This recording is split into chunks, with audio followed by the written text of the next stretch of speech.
சோத்திரம், நல்லா இருக்கீங்களா? சோத்திரம் சோத்திரம் சோத்திரம்.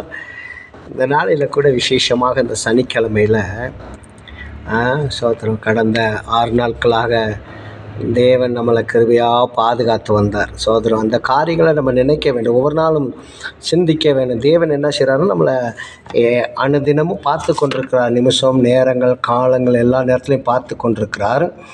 ஆனால் நம்ம தேவனை அப்படி பார்ப்பது அல்ல. நிறைய பேர் அப்படி பார்க்குறதுக்கு மன விருப்பம் அல்ல. இப்போ தேவனை மனதுருகி பார்க்க வேண்டும், மனதுருக வேண்டும். முதலாவதாக உங்கள் மனம் இறங்க வேண்டும். மனதுருகி தேவனை என்ன செய்யணும்? தரிசிக்க வேண்டும்.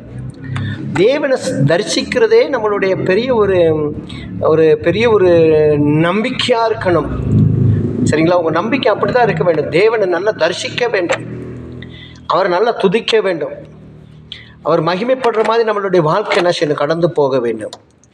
வாழ்க்கை பயணத்தில் அவர் துணை நிற்க வேண்டும்னு சொல்கிறீங்க.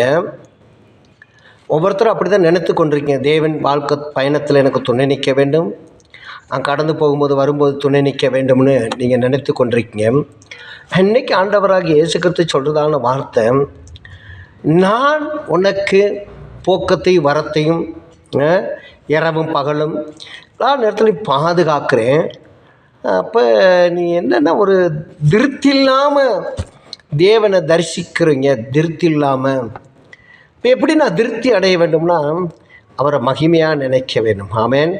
மகிமையாக நினைக்க வேண்டும். அவர் தான் வேடனுடைய கண்களுக்கும் பாலாக்கு கொள்ள நோய்க்கும் உங்களை தாங்கி தப்புவிக்கிறார். வேடனுடைய கண்களுக்கும் பாலாக்கும் கொள்ள நோய்க்கும் தாங்கி தப்புவிக்கிறார். அப்போ தப்புவிக்க ஆண்டவர் நல்லவராக இருக்கப்படினால, தேவன் உங்களை தப்புவிக்க நல்லவராக இருக்கப்படினால, நீங்கள் நல்ல காரியங்களை ஆண்டவருக்காக செய்ய வேண்டும். ஆண்டவருக்காக ஒரு நம்பிக்கையான ஒரு காரியங்கள், ஒரு தீர்மானத்தை எடுக்க வேண்டும். நம்ம வாழ்க்கையில் தேவன் என்னோடு இருக்கான்னு ஒரு தீர்மானம் இருக்க வேண்டும். ஒரு தீர்மான பயணத்தில் நான் கடந்து போக வேண்டும். தீர்மான வழிகளில் நான் கடந்து போக வேண்டும். ஒரு நல்ல நிலைமைக்கு நான் கடந்து போகணும். ஒரு தீர்மானத்தோடு கடந்து போக வேண்டும். அவர் வேடனுடைய கண்களுக்கு பாலாக்கு கொள்ள நோய்க்கு நம்மளை தாங்கி தப்புவித்து கொண்டிருக்கிறார். நம்ம அந்த வேடனுடைய கண்கள் பாலாக்கு கொள்ள நோய் வரும்போது தான் நீங்கள் எல்லாம் ஆண்டவரை தேடிக்கொண்டிருக்கீங்க. நண்பான பிள்ளைகளே, அப்படி தேடாதபடி தேவனை மனப்பூர்வமாக தேடுங்க. மனப்பூர்வமாக தேடுங்க. தேவன் உங்களை ஆசீர்வதிப்பாராக.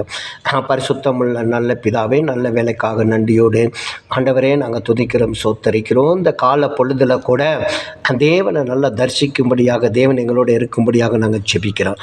தொடர்ந்து இந்த நாள் முழுக்க தேவனுடைய ஆசீர்வாதமும், தேவனுடைய நடத்துதலும், தேவனுடைய பாதுகாப்பும் பிள்ளைகளுக்காக படிக்கிற பிள்ளைகள், வேலைக்கு போகிற பிள்ளைகள் எல்லாத்தோடு இருப்பதாக. ஆமென். காட்